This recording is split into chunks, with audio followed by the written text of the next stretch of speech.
ఏడాదిగా red book పాలన ఏ విధంగా కొనసాగుతుందో రాష్ట్ర ప్రజలందరూ కూడా చూస్తున్నారు. రెడ్ బుక్ రాజ్యాంగం ఏ విధంగా ప్రతి జిల్లాలో అమలవుతుందో, ఏ విధంగా రెడ్ బుక్ వల్ల ఎస్పెషలీ వైఎస్ఆర్ కాంగ్రెస్ పార్టీకి చెందినటువంటి యాక్టివిస్టులు, ఫాలోవర్లు, నాయకులు, ఎక్స్ ఎమ్మెల్యేలు, ఎక్స్ మినిస్టర్సు, అక్కడి నుంచి సామాన్య కార్యకర్త వరకు కూడా ఏ విధంగా అక్రమ కేసులకు, అలాగే ఇల్లీగల్ అరెస్టులు, ఏ విధంగా జైళ్ళల్లో పెట్టి ఇబ్బందులు పెడుతున్నారనేటువంటి విషయం రాష్ట్ర ప్రజలందరూ కూడా ఈ ఏడాదిగా చూస్తూనే ఉన్నారు. మరి అలాంటిదే రెడ్ బుక్ పాలనలో ఈరోజు పరాకాష్ట మన పల్నాడు జిల్లాలో మాచర్ల నియోజకవర్గంలో వెల్దుర్తి మండలం గుండ్లపాడు గ్రామానికి సంబంధించినటువంటి రెండు టీడీపీకి సంబంధించినటువంటి ఇరు వర్గాలు, అంటే రెండు వర్గాలు కూడా గుండ్లపాడు గ్రామంలో ఇద్దరు టీడీపీకి చెందినటువంటి వాళ్ళ యొక్క ఆధిపత్య పోరు వల్ల మరి ఎప్పటి నుంచో మరి వాళ్ళ మధ్య ఈ ఆధిపత్య పోరులో భాగంగా ఏం మనస్పర్ధలో ఏంటో మనము అది పక్కన పెడితే, అది చివరికి వాళ్ళ యొక్క ఆధిపత్య పోరు ఏ విధంగా కూడా ఒక డబుల్ మర్డర్కి దారితీసిందో జిల్లాలో ఉన్నటువంటి ప్రజలు, రాష్ట్రంలో ఉన్నటువంటి ప్రజలు చూస్తున్నారు. మరి ఈ మర్డర్కి సంబంధించి మనం చూసినట్టయితే ఏదైతే వెంకటరామయ్య అని ఉన్నారో వారు ఈ వాళ్ళ పార్టీకి సంబంధించినటువంటి వెంకటేశ్వర్లు గారిని, అలాగే కోటేశ్వరరావు గారిని పెళ్లికి వెళ్ళి వస్తుండగా మరి దారిలో ఏ విధంగా చంపారు అనేటువంటి విషయం ఇక్కడ ఉన్నటువంటి ప్రజలందరికీ కూడా తెలుసు.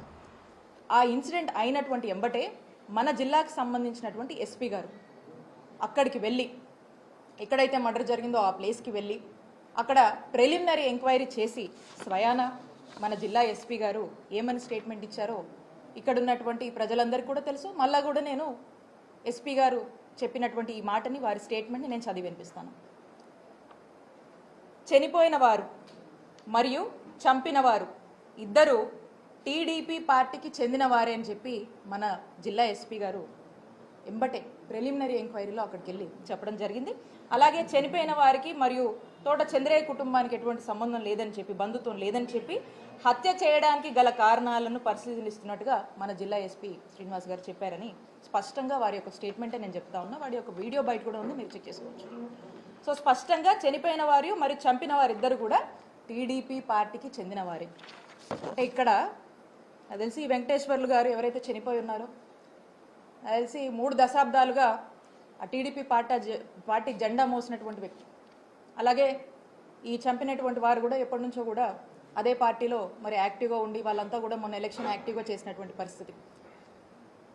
మరి వీళ్ళు వాళ్ళ యొక్క ఆధిపత్య పోరులో భాగంగా హత్య దాకా వెళ్ళి దీన్ని ఏ మాత్రం కూడా సంబంధం లేనటువంటి పిన్నెల్లి రామకృష్ణారెడ్డి గారికి, వాళ్ళ బ్రదర్ పిన్నెల్లి వెంకటరామరెడ్డి గారిని మరి ఇందులో వాళ్ళకి సంబంధం ఉందని ఈ కేసులో వాళ్ళని చేర్చడం, వాళ్ళ పేర్లు ఎఫ్ఐఆర్లో నమోదు చేయడం అనేది ఎంత దారుణమో ఒకసారి చూడండి. మొదట్లో ఈ హత్యకు సంబంధించినటువంటి ఎంక్వైరీ కానీ, ఎస్పీ గారు వెళ్ళడం కానీ, వాళ్ళ ఫ్యామిలీ మెంబర్స్ కానీ, అంటే ఈ చనిపోయినటువంటి వాళ్ళ ఫ్యామిలీ మెంబర్స్ కానీ అందరూ కూడా ఇది రాజకీయ కక్షల వల్లే, టీడీపీలోనే వాళ్ళకు ఉన్నటువంటి గొడవల్లో భాగంగానే ఈ హత్య జరిగిందని స్పష్టంగా అక్కడ ఉన్నటువంటి వాళ్ళ ఇంట్లో ఫ్యామిలీ మెంబర్స్ ఆడలతో సైతం చెప్పారు. అలాగే ఎస్పీ గారు కూడా అదే మాట చెప్పారు. ఎంబటే ఎమ్మెల్యే గారు ఎప్పుడైతే వెళ్ళారో, ఎమ్మెల్యే గారు వెళ్ళి ఈ హత్యకు ఈ ఎమ్మెల్యే గారు ఎక్స్ ఎమ్మెల్యే పిన్నెల్లి రామకృష్ణారెడ్డి గారికి, అలాగే వాళ్ళ బ్రదర్ పిన్నెల్లి వెంకటరామరెడ్డి గారికి సంబంధం ఉందని చెప్పి ఎప్పుడైతే మాట్లాడారో అప్పటి నుంచి ఇక ఎప్పుడైతే పొలిటికల్ ఇంటరప్షన్ ఇన్ఫ్లుయెన్స్ మొదలైందో ఇక ఈ కథంతా కూడా వీళ్లకు సంబంధించిందైనా, టీడీపీకి సంబంధించినటువంటి వాళ్ళ మధ్య వచ్చినటువంటి భేదాల వల్ల జరిగినటువంటి హత్య అయినా కూడా దీన్ని పిన్నెల్లి రామకృష్ణారెడ్డి గారికి, వాళ్ళ బ్రదర్కి, పిన్నెల్లి బ్రదర్స్కి అంటగట్టి మరి వాళ్ళని ఇందులోకి లాగడం అనేది ఒక్కసారి రెడ్ బుక్ పాలనలో ఇది పరాకాష్ట కాదా అని చెప్పి నేను అడుగుతా ఉన్నాను. ఎవరికి తెలియదు ఈ జిల్లాలో? ఈ జిల్లాలో ఎవరికి తెలియదు? మన పల్నాడులో ఎవరికి తెలీదు? వాళ్ళు టీడీపీ పార్టీ అనే విషయం అందరికీ తెలుసు. ఆ హత్య ఎందుకు జరిగిందనేటువంటి విషయం అందరికీ తెలుసు. మరి ఏ ఒత్తిడిలో, రాజకీయ కారణాల వల్ల, పొలిటికల్ ఇంటర్వెన్షన్స్ వల్ల, పొలిటికల్ ప్రెజర్స్ వల్ల మరి ఈ రోజున చూస్తే ఈ విధంగా, అంటే సంబంధం లేకపోయినా అసందర్భంగా ఏ విధంగా కూడా ఎక్కడో ఒక హత్య జరిగితే దాన్ని వైఎస్ఆర్ కాంగ్రెస్ పార్టీ వాళ్ళ మీదకి, అది ఎక్స్ ఎమ్మెల్యేలైనా సరే, ఎక్స్ మినిస్టర్లైనా సరే, ఎవరినైనా కూడా చేర్చొచ్చని చెప్పి పరాకాష్ఠగా మరి ఈ యొక్క హత్యని ఏ విధంగా చిత్రీకరించి మరి వీళ్ళ పేర్లను చేర్చారనేది మనం చూస్తూ ఉన్నాం. మేము డిమాండ్ చేస్తూ ఉన్నాము వైఎస్ఆర్ కాంగ్రెస్ పార్టీ తరఫున, ఏదైతే పిన్నెలి బ్రదర్స్ని ఈ కేసులో మీరు చేర్చారో, వీళ్ళని కూడా ఎఫ్ఐఆర్లో A6గా A7గా పెట్టారో, తక్షణమే మీరు ఇమీడియట్గా వీళ్ళని అందులోంచి రిమూవ్ చేయాలని వైఎస్ఆర్ కాంగ్రెస్ పార్టీ డిమాండ్ చేస్తూ ఉంది. ఎక్కడ చూసినా ఒక్కసారి నేను అడుగుతా ఉన్నా, పాపం పోలీసులు అంటే మా గౌరవం ఉంది, మొదటి నుంచి కూడా ఎప్పుడు కూడా పోలీసులు అన్నా, ఇన్స్టిట్యూషన్స్ అన్నా మాకు చాలా హై రెస్పెక్ట్ ఉంది. ఒక్కసారి నేను క్వశ్చన్ చేస్తూ ఉన్నా ఈ పోలీస్ అధికారులు, ఒక్కసారి మీరు ఆత్మవిమర్శ చేసుకోండి. పిన్నెలి బ్రదర్స్కి ఈ హత్యకు ఏమైనా సంబంధం ఉందా? ఒక్కసారి మీరు ఆత్మవిమర్శ చేసుకోండి. పోలీసులు వాళ్ళ ఒంటి మీద వేసుకున్నటువంటి యూనిఫామ్ మీద బ్యాడ్జ్ ఉంటుంది, APPS అని. ఆంధ్రప్రదేశ్ పోలీస్ సర్వీస్ అని ఒక బ్యాడ్జ్ ఉంటుంది. ఈ రోజున ఈ ఆంధ్రప్రదేశ్ పోలీస్ సర్వీస్ అని ఏదైతే బ్యాడ్జ్ ఉందో, ఆంధ్రప్రదేశ్ పొలిటికల్ సర్వీస్ అయిందని చెప్పి గుర్తు చేస్తా ఉన్నాను. ఒక్కసారి ఆత్మవిమర్శ చేసుకోండి. ఇదే కాదు, ఇదే జిల్లాలో మనం తీసుకుందాం, ఇక్కడ ఎంతమంది సోషల్ మీడియా పిల్లల్ని జైళ్ల పాలు చేశారు, ఎంతమంది వైఎస్ఆర్ కాంగ్రెస్ పార్టీ ఫాలోవర్స్ని ఈరోజు అక్రమంగా కేసులు పెట్టి వేధించి ఇబ్బందులకు గురి చేసి జైళ్ళకి ఇచ్చారు, అరెస్టు చేశారు. ప్రతి నియోజకవర్గంలో కోకొల్లలు ఇలాంటి ఉదాహరణ. ఏమైతుంది పోలీస్ వ్యవస్థ, ఎటుపోతుంది? ఏం మెసేజ్ ఇస్తున్నాం మనం?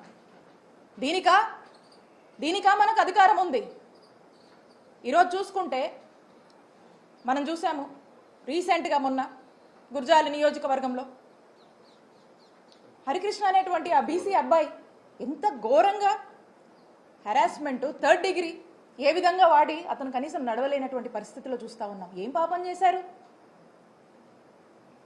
అలా ఏ నియోజకవర్గంలో మనం చూసినా కూడా ఇబ్బందులే. అంతెందుకు, మన నరసరావుపేట నియోజకవర్గంలోనే గోపిరెడ్డి గారి మీద ఎన్ని అక్రమ కేసులు కట్టారు. మా చిల్లూరుపేట నియోజకవర్గంలో నన్ను ఏ విధంగా వేధించారు రీసెంట్గా కూడా మీరు చూశారు. పోలీసులు ఒక లెవెల్కి మించి వాళ్ళ మరి ఎవరి మెప్పుల కోసమో ఏంటో కానీ ఒక స్థాయికి మించి వాళ్ళ ఉద్యోగంలో ఏదైతే వాళ్ళ ఒక డిసిప్లిన్స్తో, ఒక రెస్పాన్సిబిలిటీస్తో ఏదైతే కొన్ని ఓట్స్ వస్తున్నాయో అవన్నీ కూడా పక్కన పెట్టి ఈ పొలిటికల్ మెప్పుల కోసము ఏ విధంగా పనిచేస్తున్నారు అనేది మనం చూస్తూ ఉన్నాం. కాబట్టి నేను చెప్తా ఉన్నా, ఎక్కడ చూడండి రాష్ట్రంలో ప్రతి జిల్లాలో ప్రతి నియోజకవర్గంలో కూడా ఈ యొక్క అత్యుత్సాహం ప్రదర్శిస్తున్నటువంటి పోలీస్ ఆఫీసర్లకు, అధికారులకు అండ్ ఎస్పెషల్లీ అన్యాయంగా అక్రమంగా ఇలాంటి ఇల్లీగల్ కేసులు పెట్టి ఇబ్బంది పెట్టాలని చూస్తున్నటువంటి ప్రతి ఒక్కరు కూడా నేను చెప్తా ఉన్నాను, మా నాయకుడు జగన్మోహన్ రెడ్డి గారు మా జగనన్న ప్రభుత్వంలో ఏదైతే అంబేద్కర్ గారు రాజ్యాంగం ఇచ్చినటువంటి స్ఫూర్తితో చక్కగా ఇలాంటి ఏ రాజకీయ కక్షలు లేకుండా, ఇలాంటి ఒక కక్ష పాలన అనేది పక్కన పెట్టి పార్టీలు కూడా చూడకుండా చక్కటి ప్రజాసేవ, ప్రజలందరూ అన్ని వర్గాల వాళ్ళు మెచ్చేటువంటి ఒక ప్రజాపాలన, ప్రజాసేవని, ఒక గుడ్ గవర్నెన్స్ని ఇచ్చినటువంటి నాయకత్వం జగన్మోహన్ రెడ్డి గారు వహించారు ఈ రాష్ట్రంలో. అదే అంబేద్కర్ గారు ఇచ్చినటువంటి రాజ్యాంగ స్ఫూర్తితో ఈ అత్యుత్సాహం చూపిస్తున్నటువంటి పోలీస్ ఆఫీసర్లు, అధికారులు ప్రతి ఒక్కరు కూడా మీ ఇష్టానికి అత్యుత్సాహం చూపించి మా వైఎస్ఆర్ కాంగ్రెస్ పార్టీకి సంబంధించినటువంటి వాళ్ళ మీద ఇదే విధంగా మీరు దూకుడు ప్రదర్శిస్తే అదే అంబేద్కర్ గారి రాజ్యాంగ స్ఫూర్తితో మిమ్మల్ని ఖచ్చితంగా అకౌంటబుల్ చేస్తాము, ఖచ్చితంగా చట్టం ముందు మిమ్మల్ని దోషులుగా నిలబెడతామని తెలియజేసుకుంటున్నాను. ఎల్లకాలం ఇదే ప్రభుత్వం శాశ్వతం కాదు, ఎల్లకాలం ఇదే ప్రభుత్వం శాశ్వతం కాదు. ఇదే టీడీపీ పాలన ఉంటుందనేటువంటి మబ్బుల నుంచి బయటకు వచ్చి మానవత్వంతో మీ యొక్క ఉద్యోగం ఏంటి, మీ యొక్క బాధ్యత ఏంటి, మీ యొక్క ఉద్యోగ ధర్మం పాటించమని మీ అందరినీ కూడా ఒకసారి హెచ్చరిస్తూ ఉన్నాము. కాబట్టి స్పష్టంగా చెప్తా ఉన్నాము, ఏదైతే పిన్నెల్లి బ్రదర్స్ని వాంటెడ్గా ఫస్ట్లో ఉన్నటువంటి జెన్యూనిటీ, ఫస్ట్లో ఉన్నటువంటి ట్రాన్స్పరెన్సీ అనేది political intervention, political influences involve అయిన తర్వాత ఏదైతే ఒక ట్రాక్ తప్పించి మీరు వీళ్ళని కూడా ఇందులో ఇన్వాల్వ్ చేశారో దాన్ని ఇమీడియట్గా కూడా వాళ్ళని ఇందులో ఉంచి ఇమీడియట్గా కూడా వీళ్ళని రిమూవ్ చేయాలని వైఎస్ఆర్ కాంగ్రెస్ పార్టీ బలంగా డిమాండ్ చేస్తుంది. దీనికోసం మేము ఎంత పెద్ద ఎత్తునైనా పోరాటం చేస్తాము. దీనికోసం ఎక్కడి వరకైనా కూడా వెళ్ళి మేము లీగల్గా పోరాటం చేస్తామని స్పష్టం చేస్తూ ఉన్నాను. అలాగే మనం చూస్తూ ఉన్నాము, కాకాని గోవర్ధన్ రెడ్డి గారు ఇల్లీగల్ కేసు పెట్టి ఆయన ఎప్పటి నుంచో కూడా ఆయన ఉన్నారు, పాలిటిక్స్లో ఉన్నారు, ఆయన ఒక ఎక్స్ మినిస్టర్గా పనిచేశారు. ఇలాంటి ఇల్లీగల్ కేసులు పెట్టి ఆయన్ని ఏ విధంగా అరెస్ట్ చేశారు? అయితే ఖచ్చితంగా మీరు ఎవ్వరిని వదలట్లేదు. ఈ రెడ్ బుక్ రాజ్యమేలుతుందనేటువంటి విషయం మీరు దీన్ని పరాకాష్ఠకు దానికి మించి ఇంకేదన్నా ఉంటే కూడా చెప్పొచ్చు, అలా మీరు చూపిస్తూ ఉన్నారు. కానీ ఇవన్నీ కూడా ప్రజలందరూ కూడా గమనిస్తూ ఉన్నారు. ఈ రోజున ఆంధ్రప్రదేశ్ రాష్ట్రం గురించి మనం మాట్లాడాల్సి వస్తే జగనన్న హయాంలో గుడ్ గవర్నెన్స్ అన్నాము. ఈ రోజున ఆంధ్రప్రదేశ్ రాష్ట్రం గురించి ఆలోచిస్తే ఎవరైనా కూడా ఇదొక హరాస్మెంట్ గవర్నెన్స్ అని చెప్పి పిలుస్తున్నటువంటి పరిస్థితి. ఈ పరిస్థితులు చూసి ఎక్కడి నుంచి వస్తారు? ఎక్కడి నుంచి ఇన్వెస్టర్స్ కానీ ఇండస్ట్రియలిస్ట్స్ కానీ ఏవేవో చెప్తున్నారు కదా, ఇవన్నీ ఎలా అవుతాయి?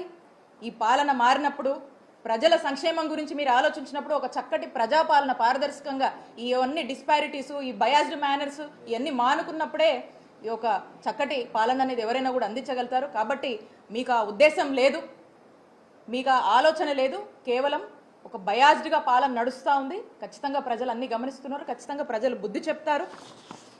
అలానే ఏదైతే ఇదే కాదు కోకొల్లలుగా ఉన్నాయి, నంబర్ ఆఫ్ ఎగ్జాంపుల్స్ ఉన్నాయి. ఈ ఎగ్జాంపుల్స్ అన్నీ కూడా ఇవన్నీ ప్రజలు ఏమీ మర్చిపోవట్లే, ప్రజలు అన్నీ గుర్తుపెట్టుకుంటున్నారు. కానీ సమయం కోసం వెయిట్ చేస్తూ ఉన్నారు. కాబట్టి మేము వైఎస్ఆర్ కాంగ్రెస్ పార్టీ ఏదైనా ఇలాంటి ఇష్యూస్ వచ్చినా దేనికైనా కూడా మా నిజాయితీయే మా నమ్మకం, మా నాయకుడి సిద్ధాంతమే, మా పార్టీయే, మాకున్నటువంటి మా కార్యకర్తల కమిట్మెంటే ఈరోజు మా అందరికి కూడా మమ్మల్ని ఇంకా కూడా నిలబెడుతుంది. మేము ఇంకా ధైర్యంగా అడుగేస్తాము. మీరు ఇలాంటివి ఎన్ని పెట్టుకున్నా, ఎన్నిట్లో మమ్మల్ని ఏం చేయాలని చూసినా ప్రధానికి వన్ డే మీ అంతా కూడా you are all answerable, you are all accountable. ఖచ్చితంగా కూడా ఒక సమయం వచ్చినప్పుడు దీనికి మీరు సమాధానం చెప్పుకునేటువంటి రోజులు వస్తాయి. ఖచ్చితంగా తెస్తాము. ఎక్కడా కూడా మా పోరాటం ఆపమని చెప్పి స్పష్టంగా మీ అందరికీ కూడా తెలియజేస్తూ ఉన్నాము.